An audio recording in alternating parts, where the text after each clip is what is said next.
Señor, que seas tú por medio de mí, Señor, trayendo palabras, Señor. No queremos escuchar de un hombre, queremos escuchar de ti, Señor. Así que, Padre, en el nombre de Jesús, pasa carbones encendidos por mis labios, Señor, y te ruego, Señor, que me restaures y me ayudes, Señor. Te digo, heme aquí, Señor, sin fuerzas, pero tú, Señor, eres todas mis fuerzas, Padre. Así que en el nombre de Jesús te ponemos todo lo que en este lugar siempre hacemos en tus preciosas manos, en el nombre soberano y poderoso de nuestro amado Hijo Jesús. Amén y amén.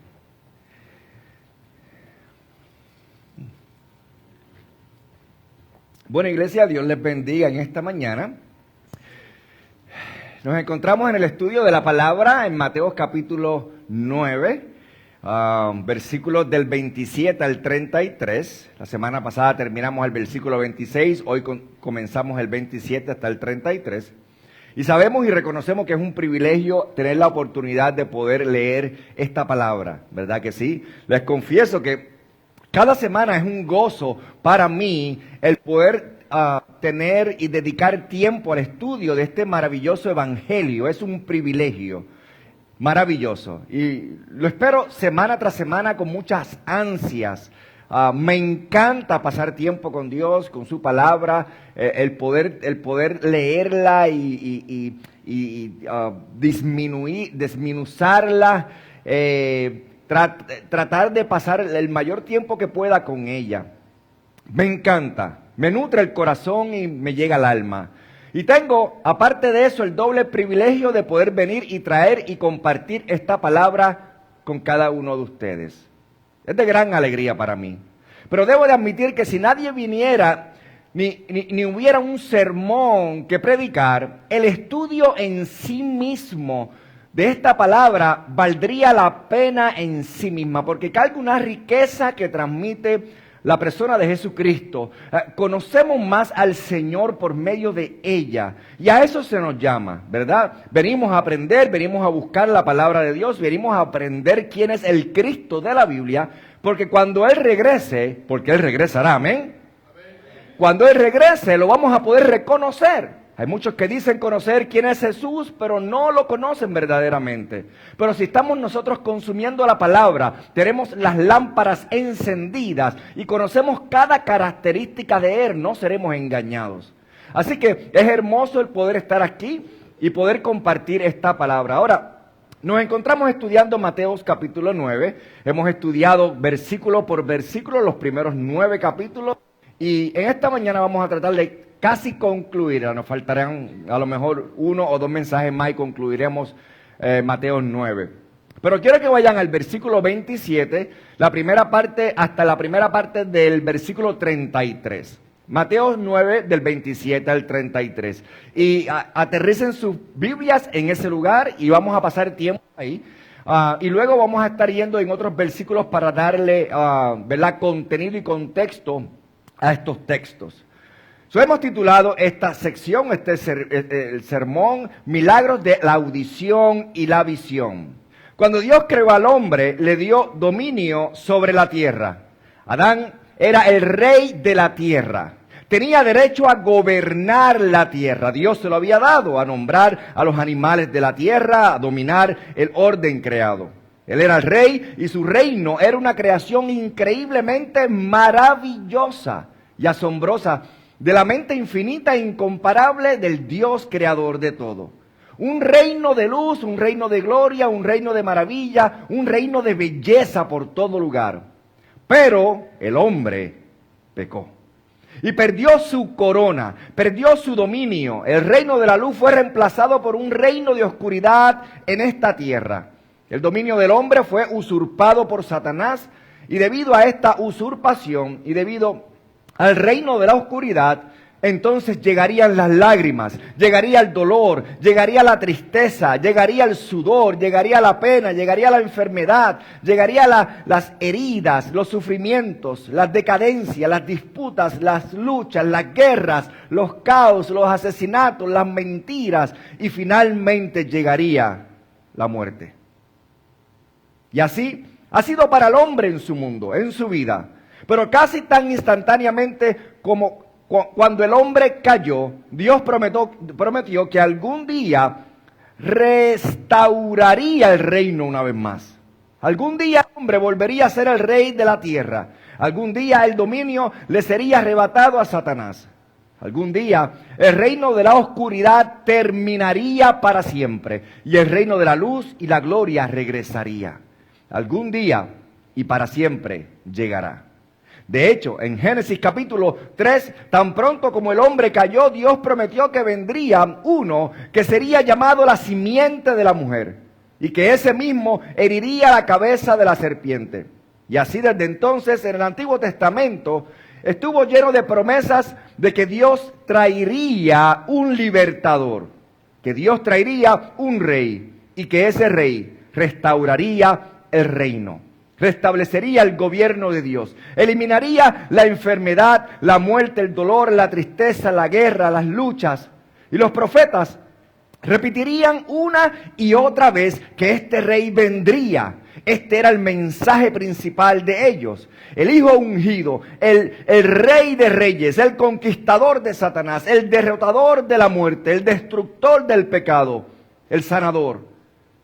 Los judíos lo conocen como el Mesías, el ungido, el profeta, el sacerdote y rey que supera a todos los demás. Y algún día, dice el Antiguo Testamento, que Él vendrá. Algún día establecerá su trono. Algún día será como Dios quiso que fuera el mundo. El propósito de Mateo al escribir esta carta es decirnos que Jesús es ese Mesías tanto esperado, que es ese que ha llegado, que Cristo es el Rey prometido, que Él es quien puede corregir los males, quien puede revertir la maldición, quien puede restablecer el reino, quien puede destruir al enemigo. Él es el único. Y Mateo pasa tiempo explicándonos que este era el que había de llegar. Y para convencernos de que Cristo tiene el poder de hacer eso, interesantemente en el capítulo 8 y 9, Mateo destaca su poder milagroso. Y no lo hace de forma aleatoria, lo destaca, creo, a la medida en que se asocia con la profecía del Antiguo Testamento. En Mateo está tratando de coger lo que había y lo que se decía de este Mesías y lo está trayendo a la realidad con lo que Cristo está haciendo. Jesús realizó muchísimos milagros, pero Mateo selecciona interesantemente 9 de ellos en los capítulos 8 y 9. 3 grupos de 3. Y en estos milagros veo el cumplimiento de las profecías del Antiguo Testamento. Mateo decía, este es el Mesías. Él cumple las profecías. ¿Lo ven? La profecía dice que Él hará todo esto en el reino. Y Él les ha dado un anticipo de todo esto. El reino evidenciará su poder sobre la enfermedad, evidenciará su poder sobre la muerte, sobre los elementos y sobre la tierra. Y en su primera venida Él dio un anticipo de esto. Quiero que piensen en esto, y esto es bien importante. El Jesucristo de la Biblia, cuando Jesucristo está presente, las características del reino moran con Él. Piensen en eso siempre. En donde quiera que Jesucristo se encuentra y mora, el reino mora con Él. Ahora, recuerden que de los 9 milagros, los 3 primeros tratan con enfermedades. Los 3 segundos con trastornos físicos. Y el tercero principalmente con la muerte. Y hay cierta superstición o superposición, mejor dicho. Pero es solo un enfoque general. Ahora piensen conmigo. Recordarán que cuando comenzamos en el capítulo 8, los 3 primeros milagros tenían que ver con la curación de enfermedades. Ahora permíteme poner esto en contexto. El profeta Isaías dijo en el capítulo 33, versículo 22 al 24, lo pueden buscar luego en sus hogares. Solo escuchen mientras voy repasando esto rapidito, ¿ok? Vamos a hablar de las profecías y compararlas con Jesucristo. El profeta dijo, al hablar del reino venidero, en el Antiguo Testamento, Isaías dijo, el Señor es nuestro Rey, Él nos salvará. Y Él, morador, no dirá, estoy enfermo. En otras palabras, será cierto en el reino eterno de Cristo, que no habrá enfermedades. Donde quiera que Jesucristo moraba, la enfermedad huía. ¿Ok? En Isaías 57:19, el profeta vuelve a decir que en el reino habrá paz para el que está lejos y para el que está cerca, dice el Señor, y yo lo sanaré. De modo que el judío esperaba que el Mesías pondría fin a la enfermedad en su glorioso reino. Como no había enfermedad antes de la caída, tampoco la habrá después de la restauración. Ahora bien, si Jesucristo es quien tiene el poder para hacerlo, debe entonces poder demostrar este poder, no solamente decirlo, ¿verdad? Y por eso Mateo nos muestra que Él tiene poder sobre toda enfermedad. En segundo lugar, los siguientes 3 milagros que vimos en el capítulo 9 tratan de su poder sobre el desorden. Y lo que quise decir con el desorden era el trastorno físico, el desorden del cuerpo natural. El desorden en el mundo espiritual y en las relaciones con los demonios, y el desorden en el mundo moral, en la relación con el pecado. Y si lees el profeta Isaías, Antiguo Testamento, particularmente en el capítulo 35, leerás, por ejemplo, que al tratar el mundo físico, que cuando venga el reino, el Mesías cambiará la tierra. Él, dice la palabra, el desierto florecerá como una ¿qué? Como una rosa, dice. Y ríos y arroyos aparecerán en el desierto. La topografía cambiará, la geografía cambiará. Y a medida que él lidia con los elementos físicos y naturales, pasan todas estas cosas. Incluso en Apocalipsis, Juan nos habla acerca de una tierra nueva y un cielo nuevo. Todas estas cosas materiales serán transformadas de desorden a orden. Si el Mesías ha de hacer eso, entonces el que dice que vendría debería tener poder sobre los elementos naturales también. Y es por eso que en el capítulo 8 Mateo señala el milagro de Jesús calmando el viento y las olas como evidencia de su poder sobre el mundo físico. ¿Están viendo? También en el área del desorden o trastornos, el Mesías vendrá a derrotar a Satanás y a sus demonios. Daniel 9, Daniel capítulo 10 y Daniel capítulo 11, léanlo en sus hogares. Hablan de este conflicto y de esta interacción entre los santos ángeles y los demonios caídos. Y de cómo al final Dios y sus ángeles saldrán victoriosos. Y para que Jesús pueda lograrlo, Él debe demostrar tal poder. Mateos destaca el milagro en el que Jesús expulsó a la mayor cantidad de demonios, una legión de demonios del maníaco de Gadara, como demostración de su poder para hacer en el reino. ¿Están viendo? Antiguo Testamento, profecía, Jesucristo lo pone en práctica. Y la tercera área de desorden era el desorden moral, el pecado. Y por eso el Señor es representado en el capítulo 9, versículo del 1 al 8, expulsando al pecado del hombre, sanando, restaurando. ¿Por qué? Porque dice en Isaías, Antiguo Testamento 33:24, que en el reino se les perdonará toda la inequidad. Ahora, si el Mesías debe tener poder sobre el pecado, el Mesías también tiene que tener el poder de perdonar toda inequidad, vencer a los demonios, debe lidiar con el mundo físico y sanar enfermedades. Y si Jesús ha de afirmar ser el Mesías, tiene que demostrarlo. Y por eso Mateo selecciona cuidadosamente estos milagros para darle a cada categoría una prueba de que Él era el Mesías. Y el tercer grupo de milagros, y lo que estamos viendo ahora, tratan principalmente de su poder sobre la muerte. Y hay algunos milagros concomitantes, pero el principal que hemos estado viendo se encuentra en el versículo 18 al 26, y lo vimos la semana pasada. Él resucita a la hija de Jairo, ¿recuerdan? Esto es precisamente lo que dice Isaías 65. De nuevo, Antiguo Testamento, profetizando acerca de él. El Mesías tendrá poder para prolongar la vida. Y Daniel 12:2 dice que tendrá poder para resucitar a los muertos. Y si Jesús es el Mesías, entonces debe demostrar ese poder, y eso es precisamente lo que hizo cuando resucitó a la hija de Jairo de la tumba. Él no solo tiene poder sobre los muertos, sino incluso sobre los elementos muertos de un ser humano vivo. En otras palabras, de sus ojos, sus oídos, su lengua, Y eso se demuestra en nuestro pasaje de esta mañana. Permíteme leerle dos profecías del Antiguo Testamento. La primera está en Isaías 29, 18 y pueden buscarlo en sus hogares. Solo presten atención. Se relaciona directamente con nuestro mensaje de hoy. Habla del reino y del día venidero en que llegaría el Mesías. Y dice lo siguiente, escuchen esto. Y en aquel día, escuchen, oirán los sordos las palabras del libro, y los ojos de los ciegos verán desde la oscuridad y desde las tinieblas. Y luego en el capítulo 35, versículo del 5 al 6 de Isaías, cuando venga el reino, dice, entonces se abrirán los ojos de los ciegos y se abrirán los oídos de los sordos. Y entonces el cojo saltará como un ciervo, o como un ciervo, y cantará la lengua del mudo.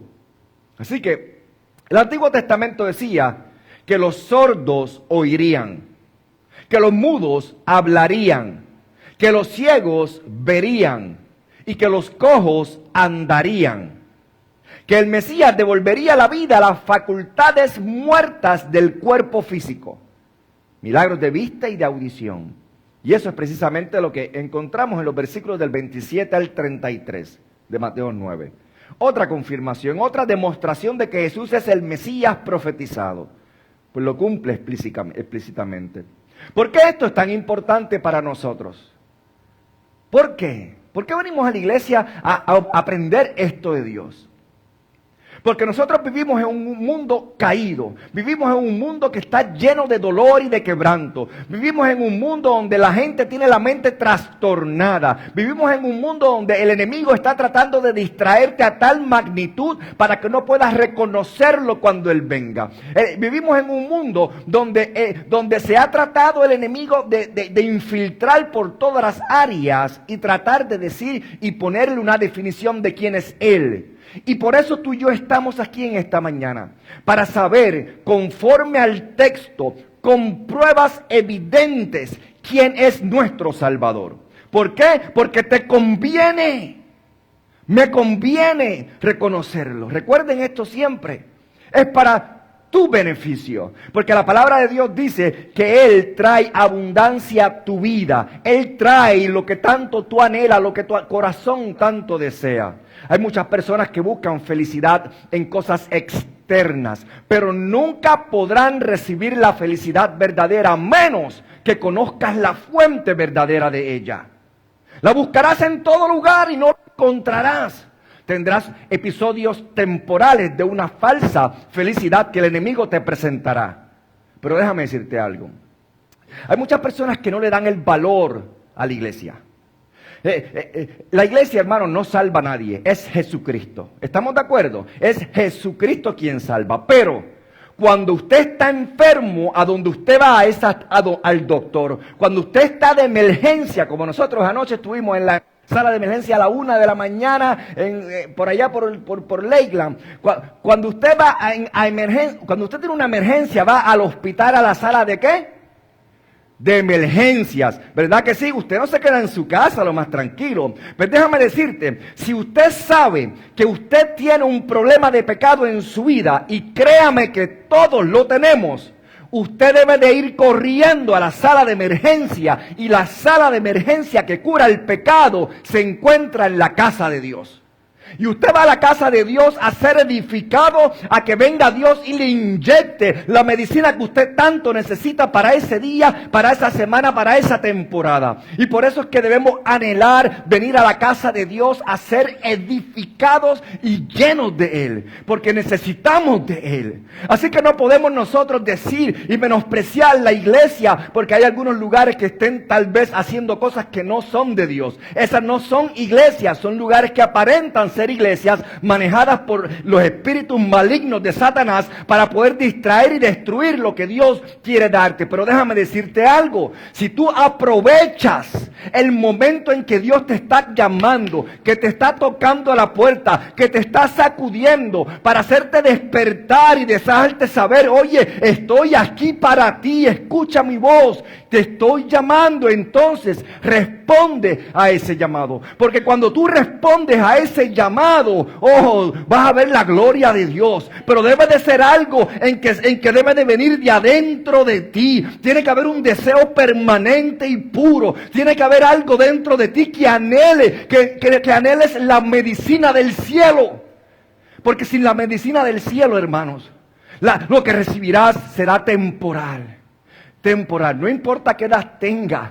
No importa qué edad tengas. Nada llenará tu vida de felicidad verdadera, excepto el Cristo verdadero de la palabra de Dios. Y no hay otro que lo pueda reemplazar. Habrá muchos que lo imitarán, pero no te llenarán de satisfacción verdadera. Será temporera. El verdadero cristiano, el verdadero creyente, vive una vida llena de gozo aunque esté en medio del dolor. Vive una vida llena de aliento aunque tenga su ánimo por el piso. Vive una vida de perseverancia porque sabe que está agarrado a la fuente verdadera y sabe las promesas de Dios. Y cuando tú conoces las promesas de Dios que son puras y verdaderas y que Él nunca ha mentido, y conoces los atributos de Él, que Él no miente, que Él es verdadero, que Él es perfecto, entonces comenzarás a anhelar, buscar esa medicina que tanto necesitas. Pero no irás al hospital,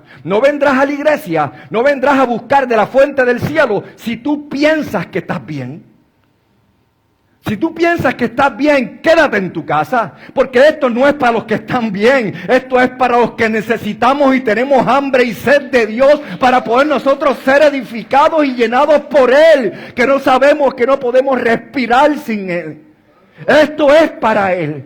Y por eso es que nos encanta estos textos, porque nos dejan ver quién es nuestro Salvador y que le preocupamos a Él. Y Él cubre cada área de nuestras vidas, una y cada una de ellas.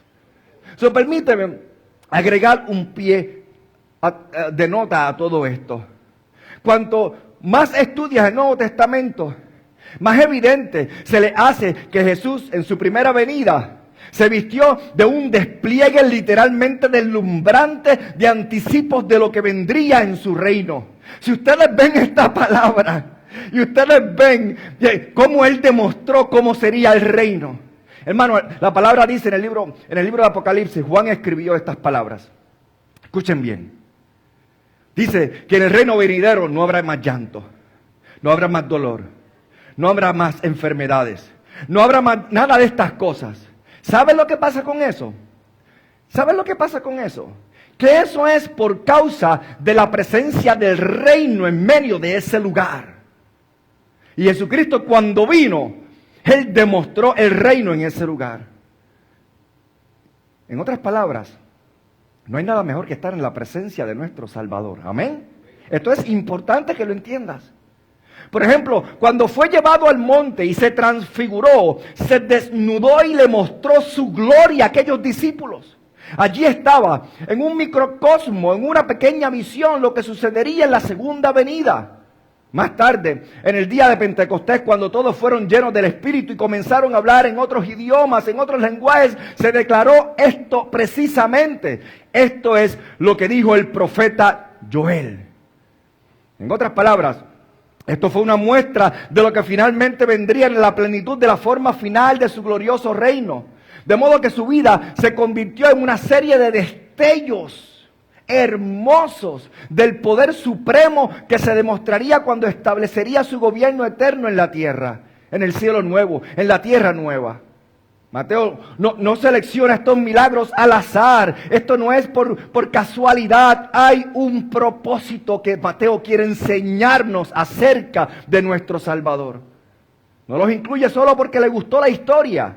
Están ahí explícitamente para darnos el alcance completo del cumplimiento profético y confirmarnos que Jesús no es otro que el Mesías que había prometido. Y ahora llegamos a los milagros de la visita y de la audición. Vean el versículo 27. Y cuando Jesús se fue de allí, nos vamos a detener ahí por un momento. Escuchen esto. ¿De dónde se fue? Dice, cuando Jesús se fue de allí, ¿de dónde se fue? De la casa de Jairo. del barrio de Jairo, donde se encontraban ellos el mismo día. Y ya es de noche. Un día bien, pero que bien ajetreado para Jesucristo. ¿Por qué? Porque Jesucristo durante el día, ¿qué es lo que él estaba haciendo? Nada muy difícil, ¿verdad? Estaba resucitando muertos, sanando enfermos, sanando a la mujer con el flujo de sangre, quizás dialogando con los discípulos y tal vez con los fariseos. Un día ajetreado de ministerio, un día muy normal para Jesucristo, un día muy imposible para el hombre. Al anochecer sale de la casa de Jairo. Y recuerden, hay una multitud amontonada alrededor de Jesucristo en todo tiempo. Hablamos de eso la semana pasada. En realidad, él tiene allí dos multitudes, dos tipos de grupos. Los que lo han seguido todo el tiempo, la que se abrió paso por las estrechas calles de Capernaum hasta la casa de Jairo, los que estaban allí cuando sanó a la mujer con el flujo de sangre, los que esperaban sus milagros, los que están fascinados por él. Y ahora se ha añadido una multitud más, otra multitud, la de los dolientes, los músicos pagados que estaban en el funeral, los flautistas y las mujeres que lloraban, quienes celebraban en el funeral. ¿Recuerdan la semana pasada? El servicio para la hija de Jairo, el funeral, se interrumpió cuando él la resucitó de los muertos. Y ahora, él tiene a toda esta humanidad reunida a su alrededor. Y se mueve de ese lugar de regreso a la casa donde se alojaba. Y mientras lo hace, la historia se va desarrollando. Quiero que vayan y pongan su mente en ella.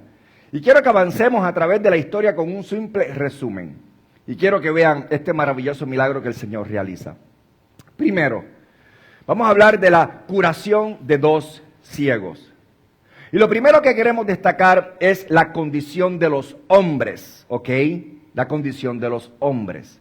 La condición. En el versículo 27 dice que cuando Jesús salió de la casa de Jairo, de su vecindario donde se encontraba, del barrio, right?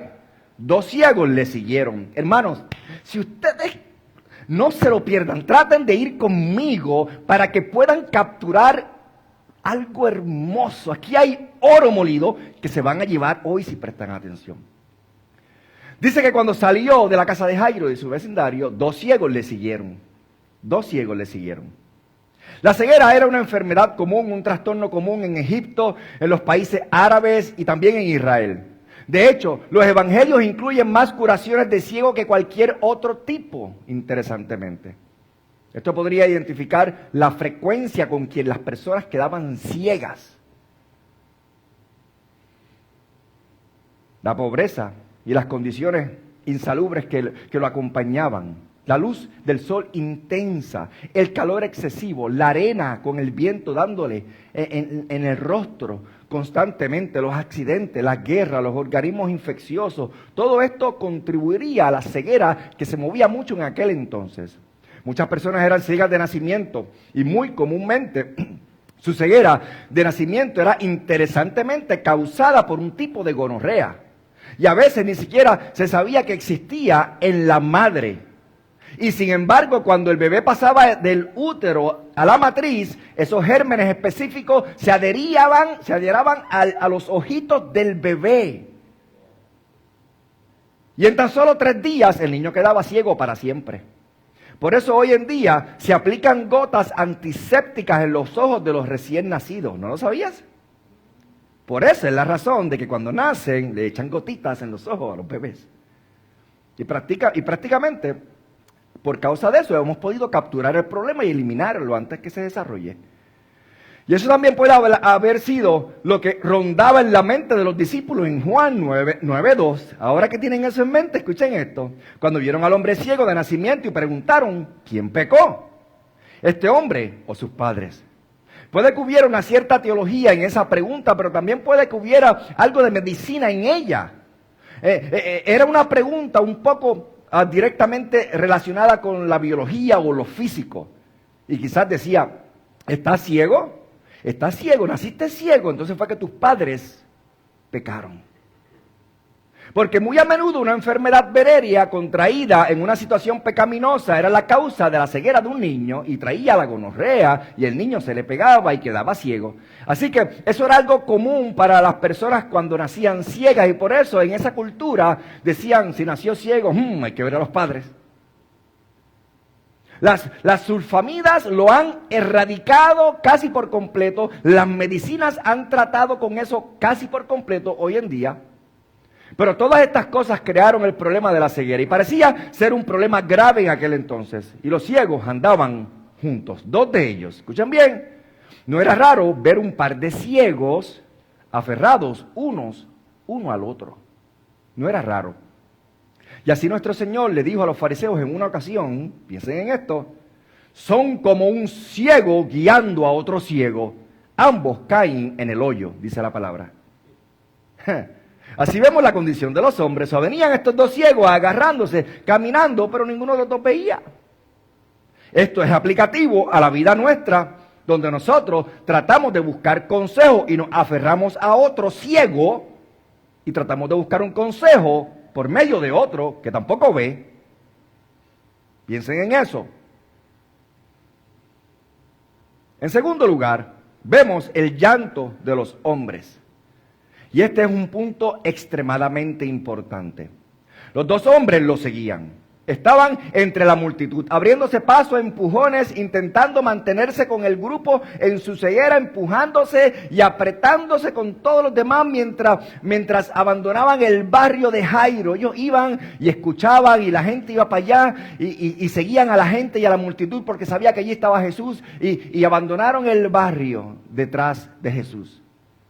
Y clamaban, dice la palabra, y también decían, Hijo de David, ten misericordia de nosotros. Ahora, estos ciegos eran valientes. No eran tímidos ni retraídos, ni se escondían en un rincón y estaban calladitos. Se abrían paso a empujones y clamaban. Y sin duda había oído hablar de Jesús. Sin duda formaban parte de la multitud en la casa de Jairo y debían de estar al tanto de la resurrección. Y quisiera añadir una nota muy importante. Siempre, escuchen bien por favor, siempre son los quebrantados de corazón, siempre son los desamparados, siempre son los dolidos, siempre son los ineptos, los marginados, los desanimados, los afligidos, los solitarios, los pecadores, los culpables, quienes siguen a Jesús. Nunca se encuentra a la gente autosuficiente a su alrededor. Nunca encuentras a quien creen tener los recursos para resolver sus asuntos. Nunca encuentras a quienes realmente no tienes pregunta. Interesantemente, cuando estábamos anoche en el hospital, la persona que estaba al lado de nosotros clamaba a Jesucristo. No sé quién es en su vida, pero eso es una práctica muy común en los hospitales. Mi pregunta es, ¿clama de igual manera cuando no tiene que estar ahí? Cuando le dices a alguien, ¿puedo presentarte a Cristo? ¿Puedo hablarte de Cristo? ¿Puedo hablarte de Cristo si de verdad quieres saber? Y cuando esas personas te contestan, no quiero saber de eso, no tengo ninguna necesidad de eso, y lo igualan con una religiosidad o con una religión, lo que hay que hacer en esa situación es simplemente orar para que Dios los lleve al lugar donde tienen una necesidad desesperada, porque solo personas desesperadas vienen a Él. Eso es lo que hay que hacer. Señor, enséñales quién tú eres. Llévalos al lugar donde te necesiten y abran su boca y clamen. Es una oración de compasión y de amor, aunque el resultado de ella puede traer en esa persona lo que ellos necesitan, no lo que ellos quieren. Ahora bien, este hombre y su amigo estaban llorando y la palabra es muy interesante. Tiene un amplio rango de interpretaciones posibles. Pero básicamente significa, lo que ellos estaban haciendo, el significado en el contexto y el texto en el griego, significa que estaban gritando o gimiendo, como chillando, right? En los evangelios se usa para referirse a una persona demente que solo grita o chilla como un animal ininteligible. Se usa para referirse a un epiléptico que está haciendo algo que no puede controlar, right? Se usa en Marcos 5 para el maníaco de Gadara que estaba poseído por demonios, que gritaba y chillaba. Se usa en Marcos 15 para cuando el Señor Jesucristo está en la cruz gimiendo y dice: en tus manos encomiendo mi espíritu. Se usa en Apocalipsis 12:2 para referirse a una mujer que grita con dolores de parto. No necesariamente se refiere a un lenguaje inteligente. Es una verbalización de un sonido de gemido de dolor. Y puede ser el llanto ininteligible de agonía que vemos en esta ilustración. Y me interesa que diga que no solo estaba gritando, gimiendo, chillando o llorando, sino que intercalados con eso decían cosas impresionantes, right? ¿Qué era lo que decían estos dos ciegos?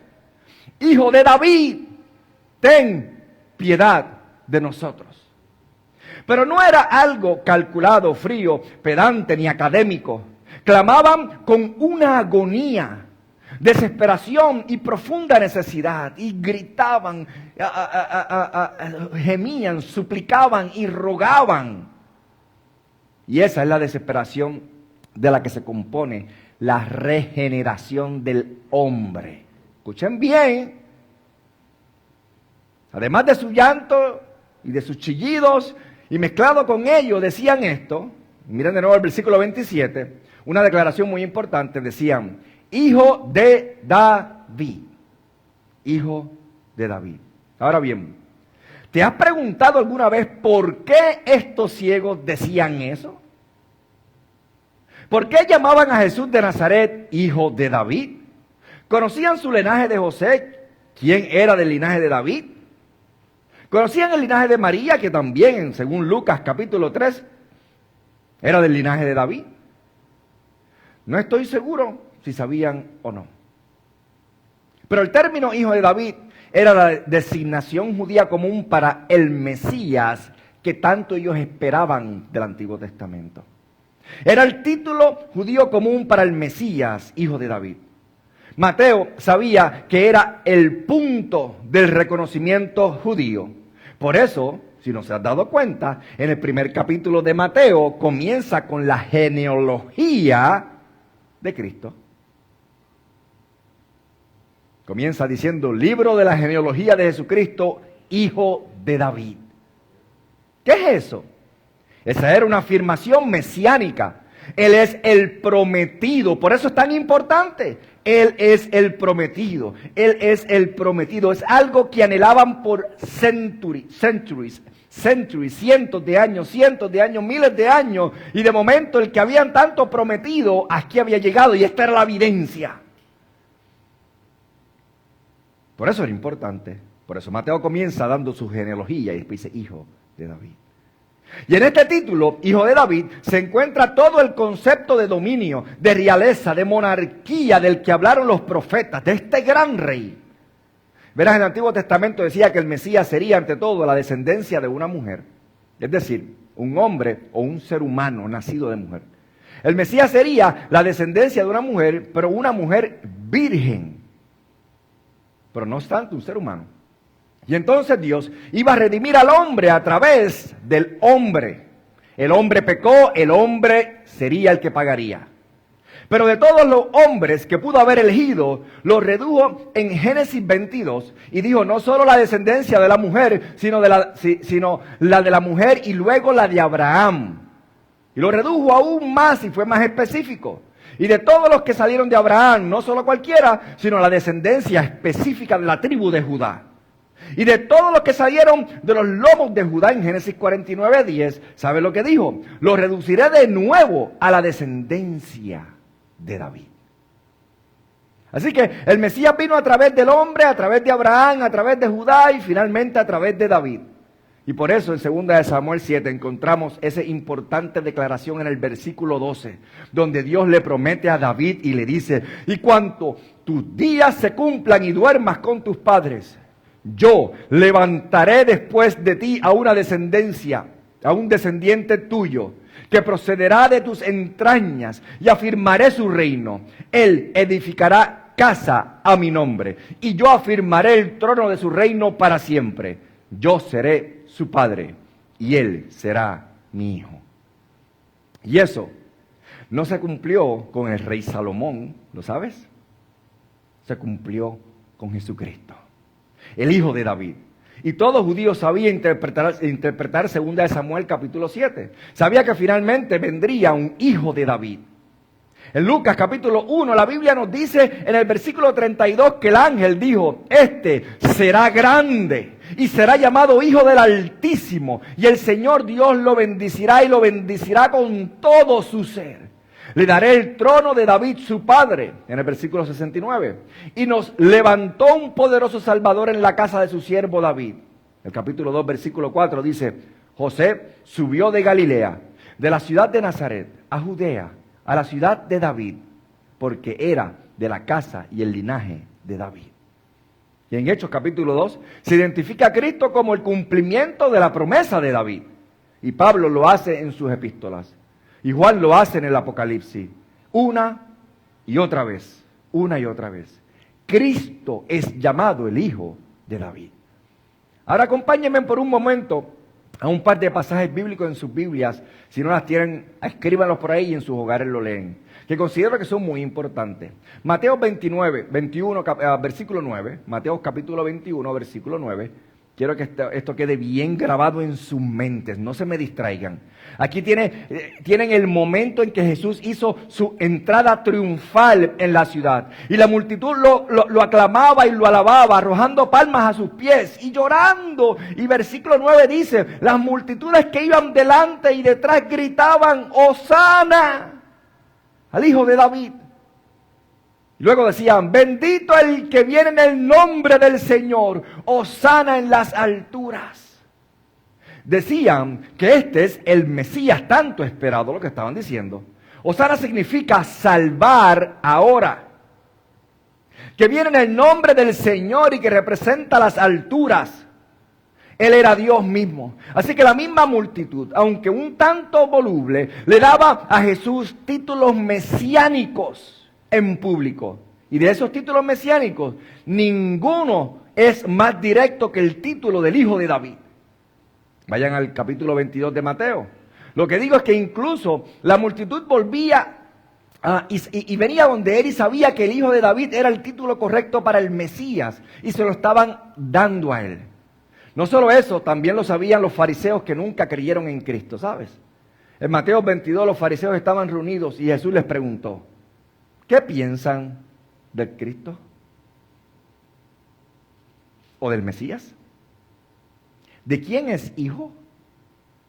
Y los fariseos respondieron: el Hijo de David. En otras palabras, y pueden regresar a Mateo 9 ahora, los fariseos, la multitud voluble, todos sabían que el Hijo de David era un título con que se designaba y se especificaba el Mesías mismo. Ahora bien, cuando estos dos ciegos vinieron en el versículo 27 y dijeron: Hijo de David, yo creo que ellos creían que estaban afirmando sin lugar a dudas que creen que este es el Mesías tan esperado. Este es el heredero legítimo, el rey de Israel. Y quizás recordaron bien a Isaías 35, que sanaría a los ciegos cuando viniera. Esa era su esperanza. Y por cierto, hay que recordar que Juan el Bautista tuvo un ministerio trascendental y muy eficaz. Y su ministerio consistía en aumentar las expectativas por la venida del Mesías. Y a la luz de esa mayor expectativa, la gente en ese momento vivía a expectativa que vendría en cualquier momento, porque Juan el Bautista llamaba y capturaba la atención de todos: arrepiéntanse, arrepiéntanse, arrepiéntanse. Y Juan el Bautista capturando la atención de todos, y de momento ve al Mesías y dice: ahora que tengo su atención, miren al Cordero de Dios, que vino a quitar el pecado del mundo. Y cuando Jesús llegó y pudo hacer todo lo que él pudo hacer, llegó hacer tantas cosas maravillosas, resucitar a los muertos. Se hizo evidente para algunos, incluidos estos dos, de que este era quien sí cumplía sus expectativas. Y por eso le dieron el título mesiánico. ¿Se imaginan a estos dos ciegos estando en casa de Jairo, en un funeral, en medio de todo lo que está ocurriendo? Y llega Jesucristo y ellos están a ciegas escuchando todo lo que está pasando. Y Jesucristo llega y le dice a todo el mundo: salga afuera, que aquí están ustedes practicando un funeral que no existe. ¿Por qué? Porque yo soy la resurrección y la vida. Acabo de llegar aquí, lo que está muerto vivirá. ¡Uf! Y los ciegos están ahí y escuchan a Jesucristo.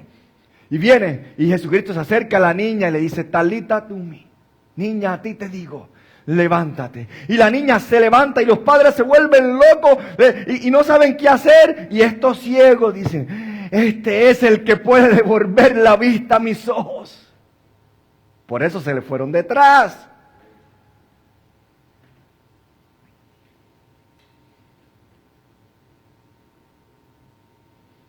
Entonces, se le fueron detrás la multitud. Y tendremos que esperar un tiempo para ver si son más genuinos que la multitud voluble que se encontraba allí. Pero también exclamaban algo más que nos ayuda a comprender un poco su autenticidad. Dijeron: hijo de David, ten ¿qué? Misericordia de nosotros. Esto es importantísimo. Para complementar su conocimiento, también tenían una actitud correcta. Sentían una profunda necesidad, y creo que sentían una necesidad espiritual tan profunda como la física, ¿sabes? O probablemente mucho más profunda que la física. Ellos creían que Jesús era el Mesías. Creían por su experiencia que tenía el poder de traer la bendición del reino. Y sin embargo sabían que no lo merecían. ¡Wow! ¿Sabes por qué yo sé que ellos sabían eso? Porque están pidiendo misericordia. Y eso es algo que nunca oirás pedir a un fariseo, porque eran autosuficientes. Eso nunca lo verás pedir a aquellos que dicen ser mejores que los que vienen a la iglesia. Creían que hacían todo lo que Dios esperaba. Creían que se habían ganado todo lo que Dios tenía para dar. Por lo tanto, no había misericordia. Verá, la misericordia es darte lo que no mereces y no puedes ganarte. O negarte lo que sí mereces. Lo voy a repetir una vez más.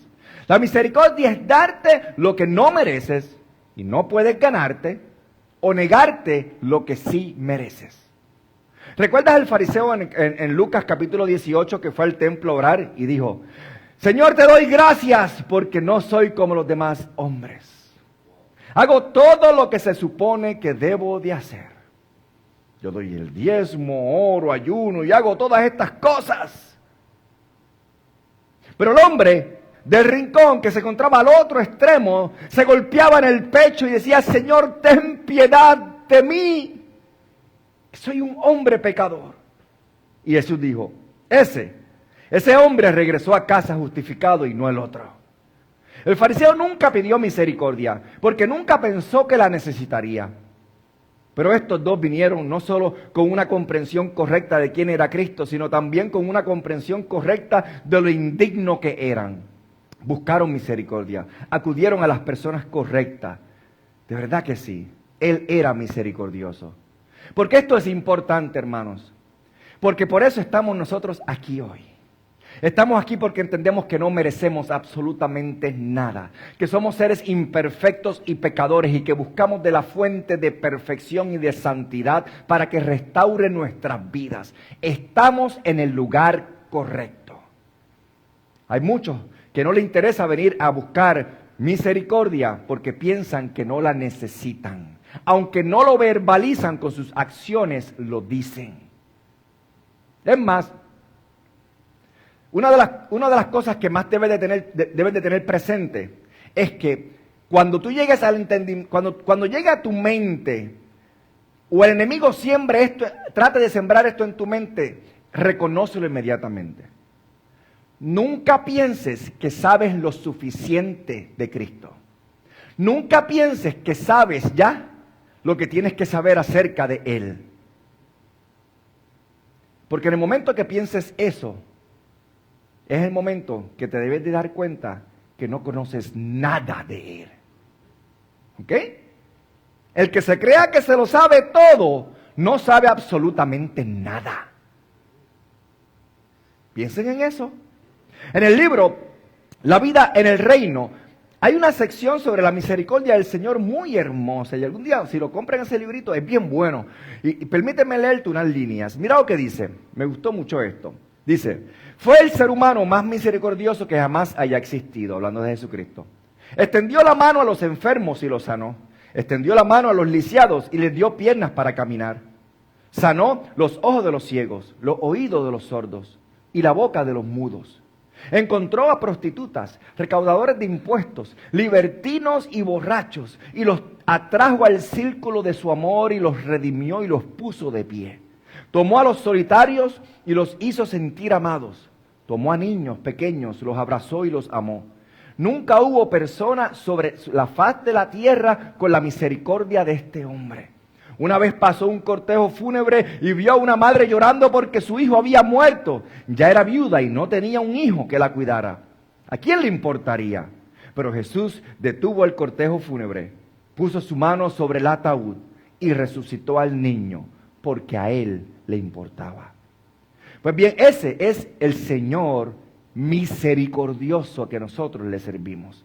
Hebreos 2:17 dice que se hizo semejante a sus hermanos en todo para llegar a ser un sumo sacerdote misericordioso y fiel. Tito 3:5 dice que Él nos salvó según su misericordia. Efesios 2 dice que Él es rico en misericordia. Daniel 9 dice, al Señor nuestro Dios pertenecen las misericordias. Y en Lamentaciones dice, el más hermoso de todos los pasajes sobre la misericordia. ¿Cuál es? Por la misericordia del Señor no hemos sido consumidos, porque nunca decayeron sus misericordias. Son nuevas cada mañana. Grande es su fidelidad. Él es un Dios de misericordia, hermanos. Tiene misericordia para sanar, tiene misericordia para salvar. Y estaba disponible para estos dos hombres desesperados. Así que siguieron adelante, tenían el conocimiento correcto, tenían la actitud correcta. Gritaban que creían que Él era el Mesías y le rogaban y suplicaban que les extendiera la misericordia. Que les extendiera la misericordia que realmente ni siquiera merecían. Y lo que me resulta interesante es que Jesús no les presta atención. Y aquí está la clave de todo. Cuidado, presten atención. Jesucristo no les presta atención.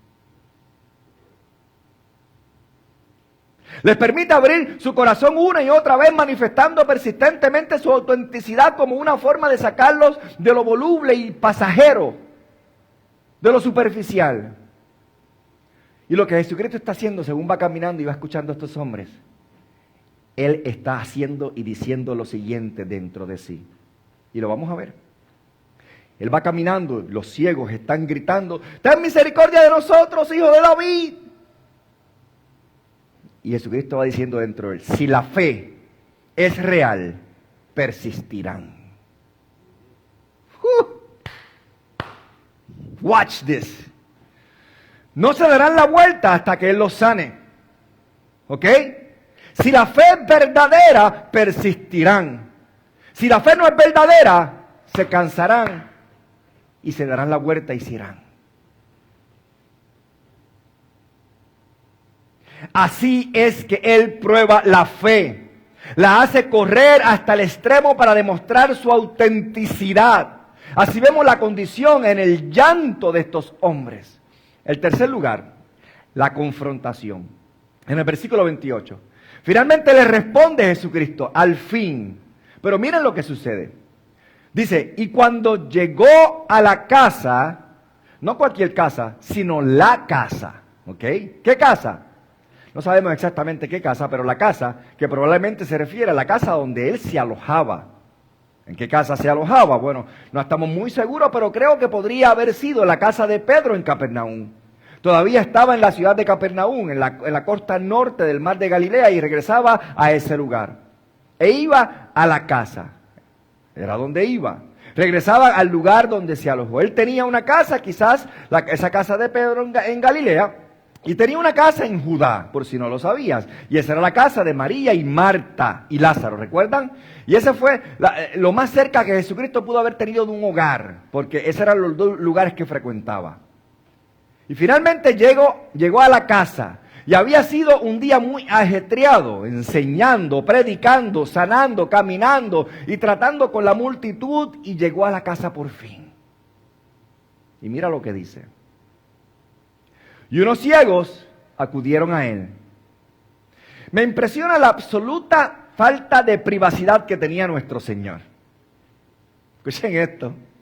La presión incesante, el aluvio de personas implacables que según sus pasos iban detrás de él. Él entró a la casa y ellos entraron detrás de él.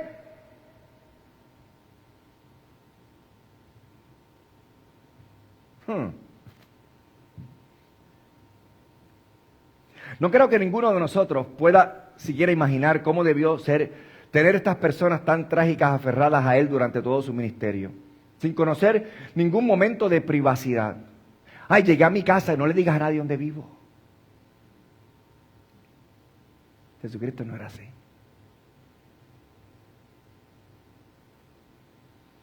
Jesucristo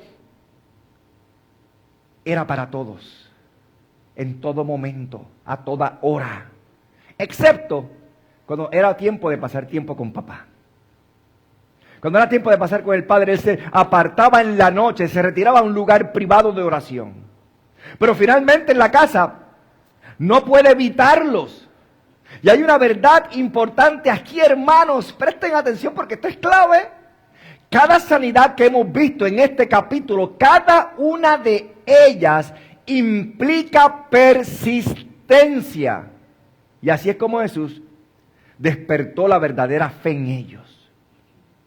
Por eso todas las sanidades que vemos hasta ahora no solo son físicas, sino también son conversiones espirituales de salvación. Porque Él impulsa su fe hasta ese punto. El paralítico y sus amigos, para sanarlos, ¿qué tuvieron que hacer? Literalmente tuvieron que treparse por las escaleras con el paralítico, romper el techo y bajarlo con sogas para que llegaran a persistencia. No es rendirse, es ser persistente. No dijeron, ay, allá hay mucha gente, vamos a ver si mañana hay menos gente y pasamos de nuevo. No. Derribaron el techo y el gobernante dijo, mi hija ha muerto, ¿recuerdan? Y Jesús empezó a bajar, se detuvo y toda la multitud estaba allí y sanó a una mujer con flujo de sangre y habló con ella mientras lo estaban esperando porque había una muchacha que supuestamente estaba muriendo, pero ya había muerto y tenía que asegurarse que ella muriera. Entonces se paró y atendió a la mujer con flujo de sangre.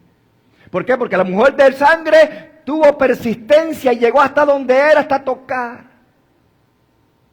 la borla de su manto. Y no la soltó, lo agarró. Y él preguntó, ¿quién me ha tocado? La sacó y tuvo un breve diálogo con ella y la hizo reafirmar su fe. Y aquí hace que estos ciegos lo sigan hasta la casa y dentro de ella, antes de volverse hacia ellos, Jesús les dice, esto es fenomenal, hermanos. Van caminando, salen de la casa de Jairo, van caminando, toda la multitud apretándolo, había hecho cosas extraordinarias y de momento se escucha en el fondo, hijo de David, ten misericordia de nosotros. Y él los está escuchando y dice, sí, si verdaderamente crees en mí, sígueme. Si verdaderamente crees en mí, sígueme. Si verdaderamente crees en mí, sígueme. Si verdaderamente tienes fe y crees que yo puedo hacer lo que tú crees que yo puedo hacer, sígueme. No te canses. Vamos a ver si tu fe es verdadera. Sígueme. Y seguía caminando y los ignoraba. Y llega a la casa, se sienta en la casa y ellos llegan y entran. No le piden permiso ni al dueño, parece, porque llegaron y entraron detrás con él, porque tenían que llegar con él. Eso es persistencia, necesidad. Entraron detrás con él. Y Jesucristo por fin los mira y les dice, ¿crees que puedo hacer eso? Y tú dices, ¿qué pregunta tan curiosa? ¿Creemos que puedes hacerlo? No llevamos media hora tal vez o más detrás de ti gritándote para que tengas misericordia con nosotros. Si no creyéramos, no estaríamos aquí. ¿Por qué nos pide eso? Bueno, yo no creo que el propósito de la pregunta fuera negar su fe, sino que era el Mesías, lo cual había afirmado al declarar que era hijo de David. Ni siquiera creo que fuera para cuestionar si creían o no que él tenía el poder para hacerlo. Él sabía que ellos creían en eso porque por eso llegaron allí. Creo que la razón por la cual él le preguntó fue, en primer lugar, para escuchar la afirmación de su fe en su propia confesión. El apóstol Pablo dijo, si confiesas con tu boca que Jesús es el Señor y crees en tu corazón que Dios lo levantó de entre los muertos, serás salvo. ¿Escucha eso? Y creo que él está extrayendo una confesión verbal de ellos, pública, una afirmación de esa fe.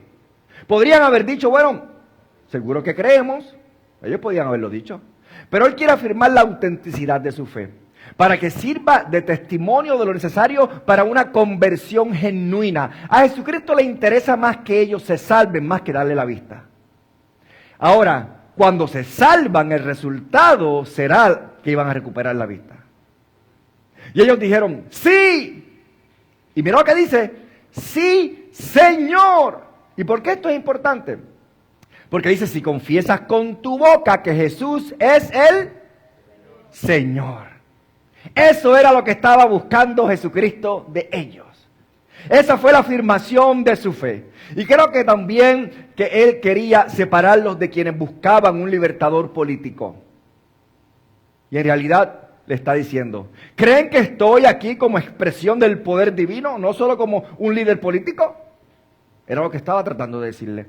No solo como un hombre con carisma, no solo como un ser humano competente, pero ¿creen que represento el poder de Dios para sanar su ceguera? Que estoy aquí como un emisario de Dios mismo, que mi reino es divino y estoy dispuesto a afirmar mi señorío. Como ya he dicho, la fe no es necesaria para la sanación, ¿lo sabías? Los evangelios están repletos de casos en los que Jesús sanó a personas sin fe.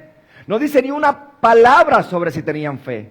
Pero la fe es necesaria para la conversión, para la salvación. Eso sí es necesario. Y él quería guiar a estos hombres hasta el final de su fe. Y cuando un hombre dice, necesito misericordia, y cuando un hombre dice, tú eres el Mesías prometido, y un hombre dice, creo que tienes el poder divino de Dios, y un hombre dice, sí, y usa el título de Señor.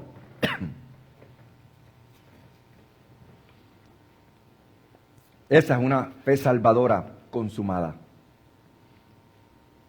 Y Jesús los estaba atrayendo a ambos hacia eso. Los estaba dirigiendo al camino de la salvación. Y creo que cuando dijeron, sí, Señor, aunque Señor pudiera significar simplemente un término de dignidad, Señor, o algo así, creo que en este caso, por todo lo que conllevaba y su contexto, tenía todo el significado posible. Creo que estaban llenos de todo el asombro y la reverencia que podían ponerle. Creo que estaban llenos de amor, adoración, veneración, sumación y devoción. Fue una afirmación salvadora. Sí, Señor.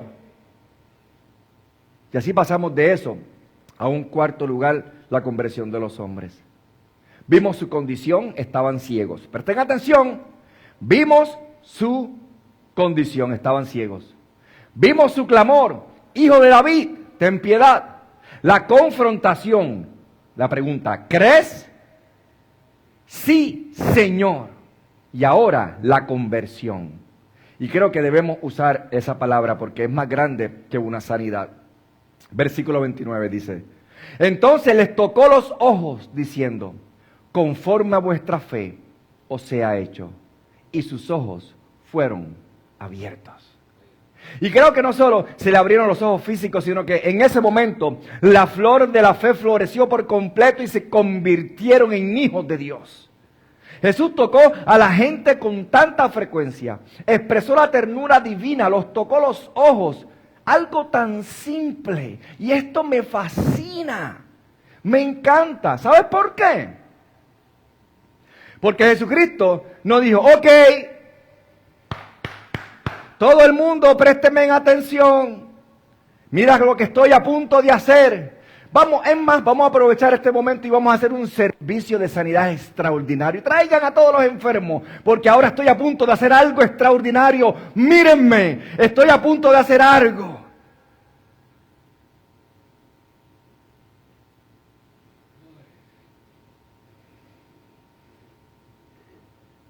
No se subió a la tarima y dijo, ¿saben?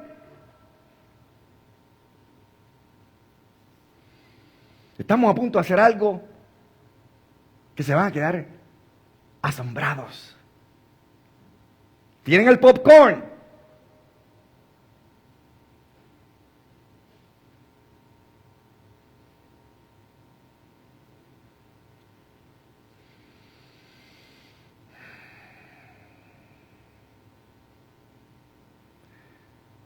Él no hizo un espectáculo. Él no hizo un show. Él no aludió a las emociones de la gente para que la gente se sintiera emocionada y dijeran, ay, se me pararon los pelos.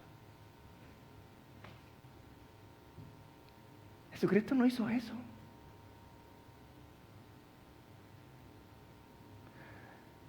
Él no necesita gastar mucha energía cuando es Dios y solo tiene un par de ciegos. Aquel que pudo resucitar a todos los muertos de todas las tumbas que se habían cavado, ciertamente puede con un par de ciegos, sin duda alguna. Solo, ¿qué hizo él? Ahí mismo, en el momento, le tocó los ojos. Y los ojos se le abrieron.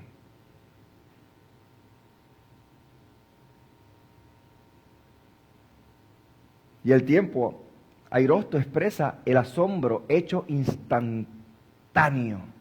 El gozo imaginable. Cuando la vista irrumpió en su conciencia. Y note la frase al final del versículo 29. Conforme a vuestra fe os sea hecho. ¿Qué quiere decir según tu fe? Bueno, ¿cuánta fe tenían? ¿Tenían suficiente fe para ser sanados? Sí. ¿Tenían suficiente para ser salvos? Sí. Sí tenían suficientemente fe para ser salvos. Y eso es lo que tienen, porque fue según su fe que lo recibieron. No creo que la fe sea el factor determinante de su sanidad. Creo que la fe es el factor determinante de su salvación. ¿Tu fe es lo suficientemente grande como para abarcar la redención? Espero que así sea contigo. Ahí estaba su fe. Y sabe, la fe en sí misma no era nada. ¿Lo sabías? La fe en sí misma no era nada. Y déjame explicarte lo que quiero decir. El arzobispo Trench escribió esto en un libro de 1902 y me parece algo extraordinario. Escribe sobre este mismo relato de Mateo. Y mira lo que dice. Dice, la fe, que en sí misma no es nada, es sin embargo el órgano para recibirlo todo. ¿Escucharon bien? Es el vínculo conductor entre el vacío del hombre y la plenitud de Dios. Y en esto reside todo el valor de la fe. Escuche, la fe es el cubo que se vierte en la fuente de la gracia de Dios, sin la cual el hombre jamás podría sacar agua de vida de las fuentes de la salvación. La fe es un cubo y el cubo per se no es nada. Pero cuando coges el cubo y lo metes en el río, se llena de agua. ¿Estás viendo? La fe es la bolsa que por sí sola no puede enriquecer a su dueño. Y sin embargo, efectivamente, lo enriquece con la riqueza que contiene. Esa es una gran afirmación sobre la fe. La fe es el cubo que se vierte en las fuentes de la salvación. La fe. Es aquello por lo que recibimos lo que Dios nos da en su gracia. Y Él dice que tu bolsa es lo suficientemente grande como para recibir todo lo que tiene para darte. Tu cubeta es lo suficientemente grande como para recoger las aguas de los pozos de la salvación. Conforme a vuestra fe os es hecho, dice la palabra. Y sus ojos fueron abiertos. Qué cosa tan increíble. Si Él tiene el poder de dar vista, definitivamente, y tiene el poder de salvar, y vemos la condición, vemos el clamor, la confrontación y vemos la conversión. Y ahora escuchen el mandato que les da en el versículo 30. Y aquí es donde esto se conecta con nosotros. Escuchen esto. Y Jesús les encargó severamente diciendo, mirad que nadie lo sepa. ¡Ay, ay, ay, ay, ay! Mirad que nadie lo sepa. ¿Cómo? ¿Cómo vamos a hacer esto? Si todo el mundo sabe que somos ciegos y ya no lo somos. ¿Vamos a andar por ahí con los ojos cerrados checando con todo el mundo fingiendo para que no nos vean? Quienes nos conocen lo sabrán. ¿Qué es lo que le está diciendo aquí? ¿Sabe que Jesucristo está hablando muy en serio en este momento? Dice que esto es, el verbo que se utiliza aquí es una orden muy estricta. ¿Ok? Y por cierto, es un verbo muy fuerte. Incluso se usa para lo van a ver. Que nadie lo sepa. Tiene la idea de regañar a alguien en Marcos 14:5. Y ahora, escucha bien, y algunos dicen, bueno, ¿quieren ocultar el hecho de que hace milagros? ¿Cuál es el propósito de que Él no quiere que lo vean? Bueno, por supuesto, Él no quería ocultarlo. Jesucristo no estaba escondido haciendo milagros. Él estaba haciendo milagros en la calle, por todo lugar. Ese no era el punto. Esa no era la razón.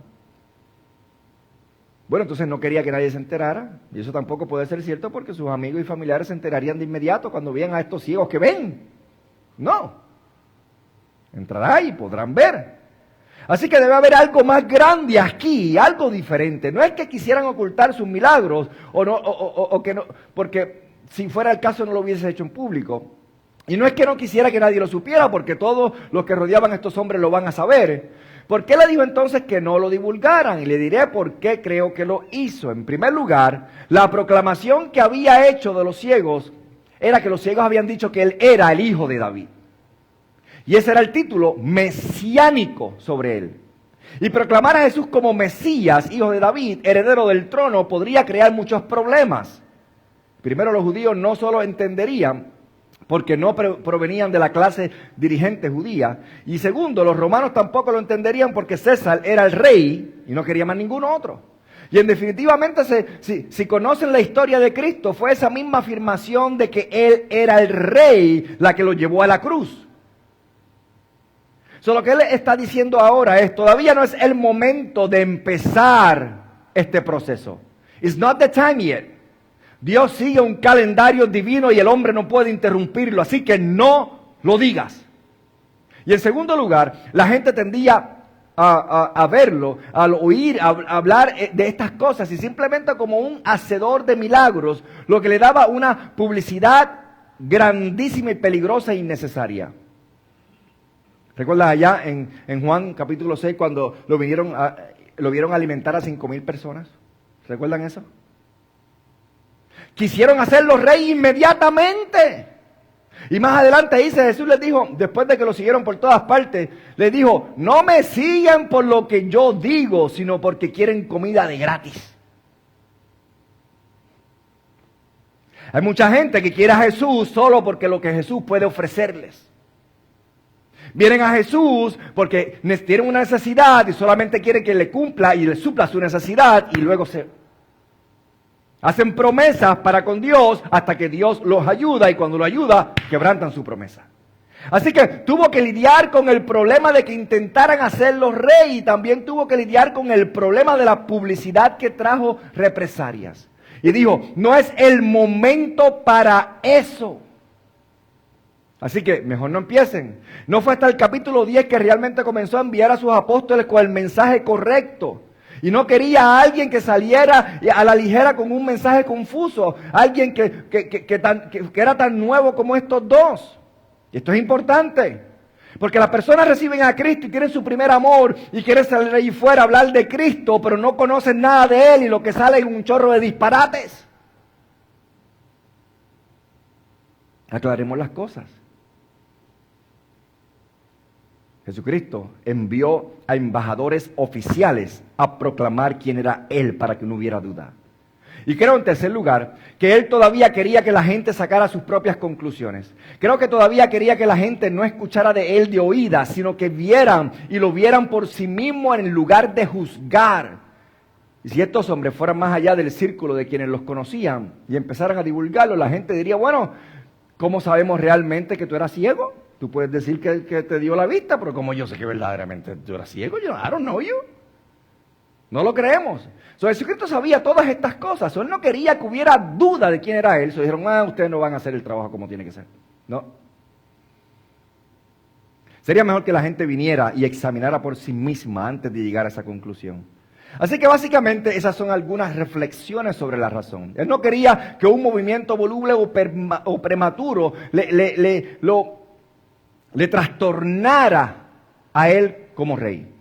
No quería que lo siguieran un montón de gente impenitente y que no entendían el reino, solo buscando un ambiente de circo o de cosas extraordinarias y ver las cosas como si fuera magia y sentirse, wow. No, that was not his point. Así que les dice, no digan nada. Y lo digo en serio, no digan nada. Muy severo. ¿Y saben lo que hicieron ellos? En el versículo 31. Dice la palabra, y al partir, divulgaron su fama por toda aquella tierra. ¿Really? Exactamente lo que Jesucristo dijo que no hicieran. ¿Sabes que esto es algo comprensible? ¿Ok? O sea, si eras ciego y ahora puedes ver, yo estoy seguro que ibas a salir por todo lugar a decirle estas cosas, ¿right? Tendrías la tendencia a decírselo a la gente y muy emocionado. Para la mayoría de nosotros, el Señor quiere que digamos cosas y no las hacemos. Pero hay momentos en que no quiere que las digamos y las hacemos. Supongo que es un pecado que solo un corazón agradecido podría cometer, pero aún así sigue siendo pecado. Por eso lo llamo la contradicción de los hombres, la contrariedad de los hombres. Se les ordenó, pero se opusieron a la orden. No termina ahí. Me alegra mucho que no termine por esta razón. No puedo detenerme en el versículo 31, por cierto. La semana que viene, no se lo pierdan, vamos a abordar el versículo 31 en su contexto completo, porque quiero continuar con el versículo 32 la semana que viene. Pero la historia no termina ahí. Tienes la condición, recuerda, estaban ciegos, el grito, hijo de David, ten piedad, la confrontación, ¿crees? La conversión conforme a tu fe y la orden, no lo digas, la contradicción. Lo decían en todas partes. Y finalmente el compromiso de los hombres. Podríamos dudar de si eran realmente hijos de Dios si todo lo que hicieron fue salir corriendo y desobedecer de inmediato. Pero quiero mostrarles algo más que ellos hicieron. Versículo 32. Y estamos terminando, concluimos con esto. Al salir, ahora pueden ver, ¿recuerda? Le devolvió la vista. Y salen de la casa, he aquí, mira qué asombroso, le trajeron a un hombre mudo. ¿What? Y la palabra es kopfos en el griego. Se traduce en Mateo 11:5 como sordo. Probablemente significa sordomudo. Este habría sido uno de sus amigos. Era ciego, aquellos dos eran ciegos y tenían un amigo sordomudo. Y juntos formaban una persona completa. El sordomudo veía y ellos hablaban y escuchaban.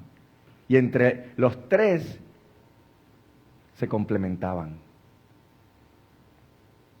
Inmediatamente salieron y buscaron a su amigo poseído por un demonio y lo trajeron. Esto es bien interesante.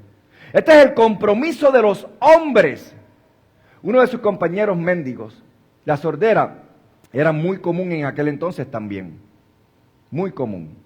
Tenían defectos por lo que fuera, por la situación de la arena que se le metía en los oídos, y no había mucha limpieza como se supone, y todas estas cosas. Anyway, su sordera y su mutismo se identificaban específicamente en el versículo 32. Estaba poseído por un demonio, dice la palabra, y tenía demonios de sordera y mudez demoníaca. Esto es bien interesante. Los demonios estaban ocasionando que fuera sordo y mudo. Es posible, como vemos en las Escrituras, que los demonios puedan afectar a las personas físicamente, ¿ok? Es posible. Afectaron así a este hombre, pero nuestro Señor también tiene poder sobre ese reino. Y así lo encontramos en el versículo 33. Dice la palabra, y cuando el demonio fue expulsado, el mudo habló. Ni siquiera nos dice cómo lo hizo el Señor. No nos dice. Repito, no hay alarde del poder porque es muy grande. Para él es algo sencillo, para el hombre es imposible. Expulsó al demonio y el hombre pudo hablar. Y ahora escuchen, no dice nada sobre la fe del hombre mudo. Nada. Dice que los ciegos lo fueron a buscar a él y Jesucristo le sacó a los demonios y pudo hablar. Eso es lo que dice. No sabemos si él sabía lo que estaba pasando. Simplemente sana al hombre y eso es todo. No hay nada sobre su fe, nada sobre su salvación. Pero lo que sí encontramos es que los dos ciegos inmediatamente se vuelven útiles para Cristo, porque participan en traer a otros a Él. Y aquí está la clave. Me alegra que la historia termine así. Si eran débiles ellos, y eran desobedientes también, pero también estaban lo suficientemente comprometidos como para llevar a un compañero mendigo a Cristo. Y ahora escuchen, voy a terminar. Presta mucha atención. Es una historia muy sencilla, hermano. Pero creo que es una de las analogías de salvación más hermosas que se encuentra en todos los evangelios de Mateo. Su ceguera se convierte en una analogía de ceguera espiritual. Estar perdidos y cegados por el pecado. Y pueden recorrer esa historia como si fuera una analogía de salvación. Y ahora escuchen. Primero, esto es clave. Si no te acuerdas de más nada, llévate esto. Primero, tenían una necesidad. Eran ciegos y lo sabían. Eran ciegos y lo sabían. Ahí es donde comienza la salvación. Cuando reconoces que eres pecador y lo sabes. Nadie viene a Dios a menos que sienta una necesidad. A menos que sepa que no puedes ver.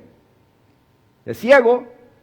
No tiene recursos, no tiene esperanza, no puede discernir la verdad. Hay una sensación de desesperación y no puede hacer nada en sí mismo para recuperarla. A la necesidad, ¿sabe lo que le prosiguió, lo que le siguió? Lo que continuó después de eso de la necesidad, le siguió el conocimiento. Descubrió quién era Jesús, el Jesús de la Biblia. Y supieron que era el libertador, el Mesías, el Hijo de David. Su conocimiento era correcto y de su necesidad surgió su conocimiento. Buscaron saber y encontraron la verdad. Y así es como se logra la salvación en ellos. Primero hay una profunda necesidad y de una profundidad nace y surge la búsqueda de la respuesta correcta. Y luego viene una sensación de pecado. Y dijeron, ten piedad. No estamos aquí para decirte que merecemos nada, porque no lo merecemos. Estamos aquí para decirte que necesitamos algo que no merecemos. Y así es la salvación. Vienes con un clamor de misericordia. Y en cuarto lugar, había fe. Dijeron, sí, Señor. Te seguimos con persistencia, clamando a ti. ¿No demuestra eso nuestra fe? Perseguir a Cristo. El Antiguo Testamento dice, si me buscas con todo tu corazón, me encontrarás. No es con parte de Él, es con todo tu corazón. Así que la salvación comienza con una necesidad, el conocimiento de la solución, una sensación de pecado de no merecer la solución, una fe persistente en buscar y luego viene la confesión. ¿Crees? Sí, Señor. La confirmación del señorío. Sumisión, devoción, amor. Sí, Señor. Creemos. Y luego viene la conversión. Conforme a vuestra fe os he hecho. ¿Y sabes qué suele seguir la conversión? La debilidad. Así es. Desobediencia. ¿Por qué? Porque cuando naces de nuevo eres un bebé recién nacido en Cristo, ¿verdad? Y los bebés no saben discernir. Son arrastrados de un lado a otro, no conocen las profundidades de Dios y hay cierta debilidad ahí, cierta susceptibilidad y la desobediencia. Y a veces incluso en su celo son desobedientes. Pero finalmente la historia termina con la utilidad. Entrelazado con su desobediencia estaba su deseo de llevar a alguien más a Jesucristo. Y eso suele ser cierto con los nuevos cristianos. Cuando tienen su primer amor, la gente quiere buscar al mundo y traerlos a la casa de Dios para que conozcan y tengan la experiencia que ellos han tenido con el Señor. No saben todo lo que implica. Simplemente agarran al sordomudo más cercano y lo arrastran hasta la casa de Dios. Y dice, toma Señor, te lo traje, haz como tú hiciste conmigo. Y no creo que el Señor sanara a ese hombre por su fe, no dice eso. Creo que sanó al hombre para mostrarle a esos ciegos que le serían útiles en el avance de su reino. Creo que lo hizo para darles un taste a los ciegos de que valía la pena servirle. Y díganme ustedes, aquellos que han traído gente a los pies de Cristo, si no es la mayor satisfacción que tú puedas recibir como ser humano. Yo me imagino a esos ciegos cuando el sordomudo recibió el milagro. Ellos no sabían qué más hacer. Ellos estaban, yo te lo dije que el que yo le sirvo es el verdadero. Y se iban a comer al mundo allá afuera. Así que esa es una hermosa imagen de cómo ocurre la salvación en una vida. Jesús es el Mesías. Y si aún no has llegado a eso, viven en contra de toda evidencia. Si aún no has alcanzado la conversión que hemos visto en las vidas de estos hombres, aún no estás en la oscuridad y ceguera de su pecado y sin necesidad. Porque Cristo se ofrece como aquel que destruye la oscuridad. Concluye con esto y oramos. George Lancey Taylor escribió estas palabras muy hermosas que dice: oh Salvador, somos ciegos y mudos. A ti venimos en busca de vista y palabra. Toca nuestros ojos con los brillantes rayos de la verdad. Enseña a nuestros labios a cantar tu alabanza. Ayúdanos a sentir nuestra noche de duelo y busca en todas las cosas tu luz, hasta que recibamos la feliz sentencia: hágase conmigo según lo crees. Entonces rápidamente traemos al mudo hacia ti, hasta que toda tu gracia vea y cante. Oramos y terminamos. Padre, gracias te damos, Señor, por dedicarnos tiempo en esta mañana para examinar esta maravillosa historia de Mateo capítulo 9, Señor. Gracias porque algún día al entrar en tu presencia eterna tendremos el privilegio de conocer a